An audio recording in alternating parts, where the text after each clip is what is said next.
Hello नमस्ते सबैजनालाई हाम्रो च्यानल ब्याङ्किङ प्रिपरेसनमा आज हामीले यस भिडियोमा लोकसेवा तयारी सामग्री विषयगत प्रश्न उत्तर लिएर आएका छौं र यो सम्पूर्ण जानकारी हामीले 2080 असार 6 गते बुधबारको गोरखापत्रबाट लिएको हो। यसमा महत्त्वपूर्ण प्रश्न उत्तरहरू रहनेछन्। आज यो भिडियोमा यी 6 वटा प्रश्नहरूको बारेमा छलफल गरिनेछ। यदि तपाईलाई कुनै पनि प्रश्नहरूको बारेमा जिज्ञासा छ भने भिडियोलाई अन्तिमसम्म हेरेर धेरैभन्दा धेरै इन्फर्मेसन लिन सक्नुहुन्छ। यी प्रश्नहरूको लागि एकपटक भिडियो पज गरेर प्रश्नहरू पढ्न पनि सक्नुहुन्छ। ल त ढिलो नगरी आजको प्रश्नहरू सुरु गरौँ। आजको पहिलो प्रश्न नम्बर 1, सामाजिक सञ्जाल भन्नाले के बुझ्नुहुन्छ? सामाजिक सञ्जालमा सरकारी निकायको सहभागिता किन आवश्यक छ? विश्लेषण गर्नुहोस्। सामाजिक सञ्जाल एक डिजिटल प्लेटफर्म हो जसको माध्यमबाट धेरै मानिसबीच सम्पर्क स्थापित भई सूचनाहरू आदान प्रदान गर्न सकिन्छ। यसबाट सूचना तथा सञ्चार सम्बन्धी कार्यलाई मितव्ययी र प्रभावकारी ढङ्गले सम्पादन गर्न सकिन्छ। संसारको जुन कुनै स्थानबाट मानिसहरू आबद्ध भई प्रत्यक्ष कुराकानी गर्न, आफ्ना विचार राख्न र गतिविधिबारे जानकारी लिन सकिन्छ। Facebook, Twitter, Viber, TikTok, YouTube जस्ता सामाजिक सञ्जाल एप मार्फत कम्प्युटर वा मोबाइलबाट इन्टरनेटको सहायतामा सामाजिक सञ्जालमा आबद्ध हुन सकिन्छ।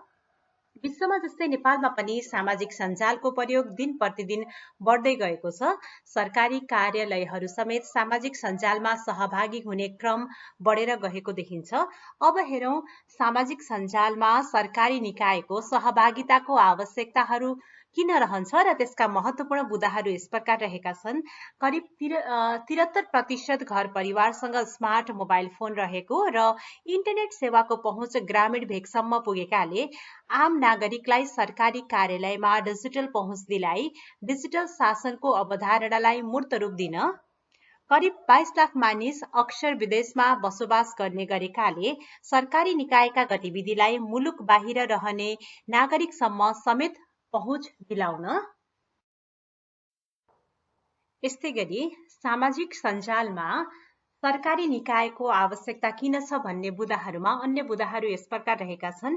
सुसूचित हुन पाउने नागरिक अधिकारको सम्मान र संरक्षण गर्न, सार्वजनिक महत्त्वका विषयमा आम नागरिक बीच डिजिटल बहस चलाउन, सरकारी सूचनाहरू आम नागरिक समक्ष द्रुत गतिमा प्रवाह गर्न, सरकारी नीति, कार्यक्रम र सेवा प्रवाहमा नागरिकको सहज पहुँच दिलाउन, यस्तै गरी नागरिक सचेतना र सहभागिता अभिवृद्धि गर्न, नागरिकसँग दोहोरो संवाद स्थापित गरी सरकारप्रतिको विश्वास अभिवृद्धि गर्न, जनगुनासोहरूको शीघ्र सम्बोधन गर्न, यस्तै गरी सरकारी निकायको जनतासँगको संवाद मजबुत बनाउन, शासकीय पारदर्शिता र जवाफदेहिता अभिवृद्धि गर्न,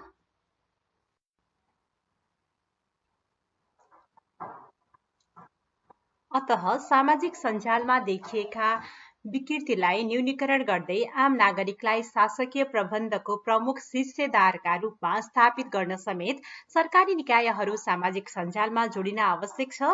नागरिकबाट बढी रुचाइएका सामाजिक सञ्जाल प्लेटफर्महरूको प्रयोग गर्दै सरकारी निकायहरूले आफ्ना कामकारबाहीलाई खुल्ला रूपमा जनसमक्ष ल्याउन सामाजिक सञ्जाल प्रभावकारी माध्यम बन्न सक्दछ।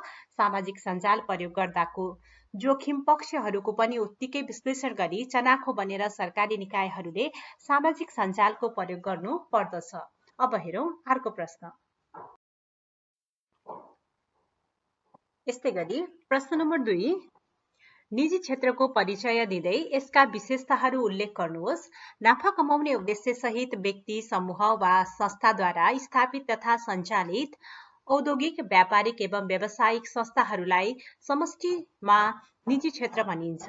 व्यक्तिगत तवरले सञ्चालित साना तथा मझौला व्यवसाय, व्यावसायिक घरानाद्वारा सञ्चालित ठूला उद्योग, नाफा बाँड्ने उद्देश्य सहित संस्थापित कम्पनीहरू तथा औद्योगिक, व्यापारिक, व्यावसायिक हक हितको पैरवी गर्न स्थापना गरिएका विषयगत सङ्घ संगठनहरू निजी क्षेत्रको दायराभित्र पर्दछन्।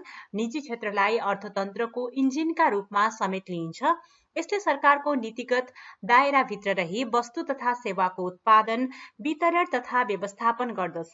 पूर्वाधार विकासमा समेत सरकारसँग साझेदारी गर्दछ। यस्तै गरी अब हेरौं निजी क्षेत्रका विशेषताहरू। मुनाफाका लागि लगानी गरी उद्यम स्थापना र सञ्चालन गर्ने, वस्तु तथा सेवाको गुणस्तर र मूल्यमा प्रतिस्पर्धा गर्ने, उद्यमशीलता र जोखिम मोल्ने क्षमता, मितव्ययी र कार्यकुशल कार्यशैली, अनुसन्धान विकास र नवप्रवर्धन मार्फत व्यावसायिक सफलतामा जोड, रणनीतिक योजना निर्माण र कार्यान्वयन, स्रोत साधनको महत्तम उपयोग। यस्तै गरी निजी क्षेत्रका अन्य विशेषताहरू निम्नानुसार रहेका छन्। नतिजामूलक अनुगमन र मूल्याङ्कन, यस्तै गरी बजारोन्मुख र ग्राहक केन्द्रित व्यवहार, रोजगारी र राजस्व सिर्जना र संस्थागत सामाजिक उत्तरदायित्वप्रति सचेत। अन्त्यमा मुलुकको राजनीतिक, आर्थिक, सामाजिक एवं कानुनी परिवेश अनुसार निजी क्षेत्रले फरक चरित्र देखाउन सक्दछ। नाफा बढाउने सोचले अभिप्रेरित हुने हुँदा सरकारी नीति र कानुनको परिपालना नगर्ने, कानुनका छिद्रहरू खोजी फाइदा लिने, प्रतिस्पर्धा सीमित पार्ने, राजस्व छली गर्ने, कामदार एवं श्रमिकको श्रम शोषण गर्ने जस्ता विकृति देखा पर्न सक्दछन्। तसर्थ सरकारको नियमन क्षमता सुदृढ गरी स्वच्छ, प्रतिस्पर्धी र जिम्मेवार निजी क्षेत्र विकास गर्नु आवश्यक देखिन्छ। यस्तै गरी अर्को प्रश्न रहेको छ, विकास योजना भन्नाले के बुझिन्छ? स्थानीय तहमा विकास योजनाको आवश्यकता र औचित्य उल्लेख गर्नुहोस्। मुलुकको आर्थिक सामाजिक रूपान्तरणका लागि रणनीतिक सोच र सो अनुसारका लक्ष्य, उद्देश्य, रणनीति, कार्यनीति एवं कार्यक्रम तय गरी उपलब्ध स्रोत साधनलाई प्राथमिकताका साथ उपयोग गर्ने सुनियोजित प्रयासलाई विकास योजना भनिन्छ। विकासका आवश्यकता र प्राथमिकताहरूको सही पहिचान र स्रोत साधनको यथार्थपरक आकलन एवं उचित परिचालनबाट योजनाको गन्तव्यमा पुग्न सकिन्छ। स्थानीय तहको विकास योजनाको आवश्यकता र औचित्य यस प्रकार रहेका छन्। नेपालको संविधानको तीनै तहका सरकारले आफ्नो आर्थिक अधिकारका विषयमा नीति, योजना तथा बजेट बनाउने र कार्यान्वयन गर्न सक्ने व्यवस्था गरेको छ। स्थानीय तहले छुट्टै योजना र बजेट प्रणाली रहन सक्ने आधार संविधानले प्रदान गरेको छ। स्थानीय तहको विकास योजनाको आवश्यकता र औचित्यलाई देहाय बमोजिम उल्लेख गर्न सकिन्छ। संवैधानिक जिम्मेवारीलाई योजनाबद्ध ढंगले सम्पादन गर्न, सीमित स्रोत साधनलाई स्थानीय आवश्यकता र प्राथमिकताका साथ उपयोग गर्न, सामाजिक र आर्थिक विकासमा तीव्रता दिई स्थानीयवासीको जीवनस्तरमा सुधार ल्याउन, स्थानीय अर्थतन्त्रको विकासमा सरकार बाहिरका क्षेत्रलाई समेत परिचालन गर्न, विगतको उपलब्धि र विकासको गतिको समीक्षा गरी आगामी दिनको उपलब्धि आकलन गर्न। यस्तै गरी स्थानीय तहको विकास योजनाको आवश्यकता र औचित्यहरूमा अन्य बुदाहरू यस प्रकार रहेका छन्। नतिजामुखी विकास प्रक्रियाको अवलम्बन गर्न, जोखिममा रहेका वर्ग, क्षेत्र र समुदायलाई विकास प्रक्रिया र त्यसको लाभ वितरणमा सहभागी गराई समन्वय हासिल गर्न, स्थानीय जनताका आधारभूत र अत्यावश्यकीय सेवा प्राप्तिलाई सहज बनाउन र विपद जोखिम संवेदनशीलता तथा उत्थानशीलतालाई विकास प्रक्रियामा मूल प्रवाहीकरण गर्न। यस्तै गरी प्रश्न नम्बर 4, स्थानीय राजस्व परामर्श समितिको परिचय दिँदै स्थानीय तहको राजस्व परिचालन क्षमता वृद्धि गर्न यस समितिको के कस्तो भूमिका रहन्छ उल्लेख गर्नुहोस्। स्थानीय सरकारलाई प्राप्त राजस्व परिचालन सम्बन्धी संवैधानिक अधिकारको प्रयोग गर्न सक्ने गरी स्थानीय तहलाई सक्षम बनाउन राजस्व सम्बन्धी विषयमा परामर्श दिने निकायका रूपमा स्थानीय राजस्व परामर्श समितिलाई बुझिन्छ। गाउँपालिकाका उपाध्यक्ष वा नगरपालिकाका उपप्रमुखको संयोजकत्वमा रहने यस समितिमा देहाय बमोजिमका पदाधिकारीहरू सदस्य रहने व्यवस्था स्थानीय सरकार सञ्चालन ऐन 2074 को दफा 65 मा रहेको छ। प्रमुख प्रशासकीय अधिकृत, यस्तै गरी कार्यपालिकाले तोकेका कार्यपालिकाका सदस्य मध्येबाट 1 जना महिला सहित 2 जना सदस्य, निजी क्षेत्रको उद्योग वाणिज्य सम्बन्धी मान्यता प्राप्त संस्थाको गाउँ वा नगर तहको अध्यक्ष वा निजले तोकेको प्रतिनिधि, घरेलु वा साना उद्योग सम्बन्धी मान्यता प्राप्त संस्थाको नगर वा गाउँ तहको अध्यक्ष वा निजले तोकेको प्रतिनिधि र कार्यपालिकाको राजस्व महाशाखा विभाग वा शाखा प्रमुख सदस्य सचिवका रूपमा रहने। यस्तै गरी अब हेरौँ राजस्व परिचालन क्षमता अभिवृद्धिमा समितिको भूमिका। जसमध्ये कमा रहेको छ स्थानीय सरकारको आन्तरिक आयको प्रक्षेपण गर्ने, राजस्वका स्रोत, दायरा र दर समेतको विश्लेषण गरी आगामी आर्थिक वर्षमा प्राप्त हुन सक्ने राजस्वको अनुमान गर्ने, राजस्वका दर र क्षेत्र लगायतका आधारमा आन्तरिक आयको विश्लेषण र अनुमान गर्ने, खमा रहेको छ स्थानीय सरकारलाई परामर्श दिने, राजस्व सम्बन्धी नीति तथा कानूनको तर्जुमा, संशोधन, परिमार्जन र सोको परिपालनका सम्बन्धमा परामर्श दिने, स्थानीय उद्योग तथा व्यवसाय प्रवर्धन र रोजगारी सिर्जनामा योगदान दिने किसिमको कर नीतिको सम्बन्धमा परामर्श दिने, यस्तै गरी कर राजस्व, गैर कर राजस्व, सेवा शुल्क, दस्तुर आदिको दर सम्बन्धमा परामर्श दिने, राजस्व प्रशासन सुधारका लागि अन्य आवश्यक परामर्श दिने।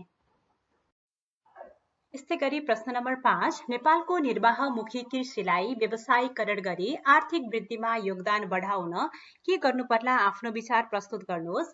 कृषि क्षेत्र अर्थतन्त्रमा प्राथमिक क्षेत्रका रूपमा चिनिन्छ। नेपालको करिब 60% जनसङ्ख्या कृषि पेसामा आबद्ध रहे पनि कुल गृहस्थ उत्पादनमा कृषि क्षेत्रको योगदान भने करिब 24% मात्र रहेको छ। कृषिको निर्वाहमुखी प्रवृत्तिका कारण यस क्षेत्रमा लुप्त बेरोजगारी दर पनि उच्च रहेको छ। विद्यमान निर्वाहमुखी प्रवृत्तिको कृषि प्रणाली रूपान्तरण गरी आधुनिक र व्यावसायिक पेसाका रूपमा कृषि विकास गर्ने प्रयास भए पनि अपेक्षाकृत नतिजा हासिल गर्न भने सकिएको छैन। अब हेरौँ निर्वाहमुखी कृषि प्रणाली रूपान्तरणका केही महत्त्वपूर्ण उपायहरू यस प्रकार छन्, जुन बुदागत रूपमा कृषक र कृषि पेसाको सम्मान, आकर्षण, प्रोत्साहन र सहुलियत वृद्धिका लागि नीतिगत पहल गर्ने, आवश्यकता र उत्पादनमा आधारित अनुदान पद्धतिको विकास गर्ने र अनुदान दुरुपयोगलाई नियन्त्रण गर्न कडा कानुनी व्यवस्था गर्ने, कृषि प्रसार सेवालाई विस्तार गरी कृषकलाई आधुनिक कृषि प्रणाली सम्बन्धी ज्ञान हस्तान्तरण गर्ने, कृषकको डिजिटल साक्षरता वृद्धि, सूचना प्रविधिलाई कृषि र कृषक रूपान्तरणसँग आबद्ध गर्ने, सिंचाई पूर्वाधारमा लगानी वृद्धि गर्ने, निर्माणाधीन ठूला सिंचाई पूर्वाधारहरू तोकिएको गुणस्तर र समयमा सम्पन्न गर्ने, यस्तै गरी कृषि सडक तथा यातायात सेवा विस्तार र शीत भण्डार गृह निर्माण गरी सञ्चालन गर्ने, यस्तै गरी नेपालको निर्वाहमुखी कृषि प्रणाली रूपान्तरणका उपायहरूमा अन्य बुदाहरू रहेका छन्। कृषकका लागि सहुलियतपूर्ण कर्जा र त्यसको सहज प्राप्तिको सुनिश्चितता गर्ने, कृषिको यान्त्रिकीकरण मार्फत उत्पादकत्व वृद्धि गर्न अनुदान र सहुलियत प्रदान गर्ने, कृषि उपजहरूको उत्पादन विविधीकरण गर्ने, कृषि उत्पादनको बिक्री सुनिश्चित गर्न बजारको प्रबन्ध गर्ने, यस्तै गरी जलवायु अनुकूलित कृषि प्रणालीको विकास गर्ने, उच्च उत्पादन क्षमता र जलवायु उत्थानशील बालीहरूको विकास गर्न अनुसन्धान र विकासमा लगानी वृद्धि गर्ने, आनुवंशिक सुधार गरी उत्पादकत्व वृद्धि गर्न अनुसन्धान र विकासमा लगानी गर्ने, कृषि तथा पशु बीमा कार्यक्रम तीव्र रूपमा सञ्चालन गरी कृषि पेसामा आबद्ध हुनेहरूका सम्भावित जोखिमहरू व्यवस्थापन गर्ने, सहकारी खेती, करार खेती, भूमि बैंक जस्ता नवीन अवधारणा कार्यान्वयन गर्ने। आजको अन्तिम प्रश्न नम्बर 6, नेपालको संघीय व्यवस्थामा 3 तह बीच अन्तर्सम्बन्ध कायम गर्न राष्ट्रिय समन्वय परिषदले निर्वाह गर्ने भूमिका उल्लेख गर्नुहोस्। तहगत सरकार बीच भिन्न भिन्न जिम्मेवारी बाँडफाँड गरी एउटै भूगोल र जनसङ्ख्यालाई शासन गर्ने व्यवस्था संघीय व्यवस्था हो। नेपालको संविधानले तहगत सरकार बीच अन्तर्सम्बन्ध कायम गरी संघीयताको उद्देश्य हासिल गर्न सहकारिता, सह-अस्तित्व र समन्वयमा आधारित संघीय व्यवस्थाको परिकल्पना गरेको छ। संविधानको यही परिकल्पनालाई कार्यान्वयन गर्न संघ, प्रदेश र स्थानीय तह ऐन 2077 जारी भएको छ। तहगत सरकार बीच समन्वय गर्न ऐनमा राष्ट्रिय समन्वय परिषद नामको एक उच्च स्तरीय परिषदको व्यवस्था गरिएको छ। यस परिषदले तहगत सरकारका नीति, कानून, योजना तथा सेवा प्रवाहका सम्बन्धमा अन्तर्सम्बन्ध कायम गर्न निर्वाह गर्न सक्ने भूमिकाहरू देहाय अनुसार रहेका छन्। साझा अधिकारका विषयमा कानून तथा नीति तर्जुमाका लागि संघ, प्रदेश र स्थानीय तहबीच समन्वय गर्ने, प्रदेश तथा स्थानीय स्तरमा कार्यान्वयन हुने राष्ट्रिय हित तथा स्वार्थसँग जोडिएका विषयमा समन्वय गर्ने राष्ट्रिय योजना, नीति तथा कानूनहरूको प्रदेश र स्थानीय तहमा कार्यान्वयनका सम्बन्धमा रहेका जटिलता समाधान गर्न समन्वय गर्ने, अन्तर प्रदेश तथा स्थानीय तहलाई प्रभाव पार्ने कानून, नीति तथा रणनीतिको तर्जुमा सम्बन्धमा समन्वय गर्ने, अन्तर प्रदेश स्तरमा सञ्चालित विकासका ठूला आयोजनाहरूको कार्यान्वयनको सम्बन्धमा समन्वय गर्ने। त्यस्तै गरी संघीयता कार्यान्वयनका सम्बन्धमा संघ, प्रदेश र स्थानीय तहबाट बनेका नीति, कानून तथा योजनाको समीक्षा तथा विश्लेषण गर्ने, गराउने, सेवा प्रवाहको विषयमा सामञ्जस्यता कायम गर्न आवश्यक कार्य गर्ने, कानून निर्माण तथा कार्यान्वयनको विषयमा नेपाल सरकार, प्रदेश सरकार तथा स्थानीय सरकारलाई सुझाव दिने र उच्च स्तरको छलफलका लागि पेश भएका विषयमा आवश्यकता अनुसार छलफल र समन्वय गर्ने। अन्त्यमा संघीय व्यवस्थाको सफलताका लागि तहगत सरकार बीचको अन्तर सम्बन्ध सुमधुर हुन आवश्यक रहन्छ। यसका लागि राष्ट्रिय समन्वय परिषद जस्ता समन्वयकारी निकायको सक्रियता महत्त्वपूर्ण मानिएको छ। अवस्था आजको भिडियोमा यति नै। यस्तै महत्त्वपूर्ण जानकारीको लागि च्यानलसँग जोडिनुहोला। यो भिडियोलाई धेरैभन्दा धेरै ठाउँमा चाहिँ सेयर गर्नुहोला र यस्तै खालका महत्त्वपूर्ण जानकारीका लागि च्यानललाई भिजिट गर्न पनि नबिर्सिनुहोला। च्यानलमा पहिलो पटक आउनुभएको छ भने च्यानललाई सब्स्क्राइब पनि गर्न सक्नुहुन्छ र यो भिडियोलाई लाइक, कमेन्ट र सेयर गर्न पनि नबिर्सिनुहोला। धन्यवाद।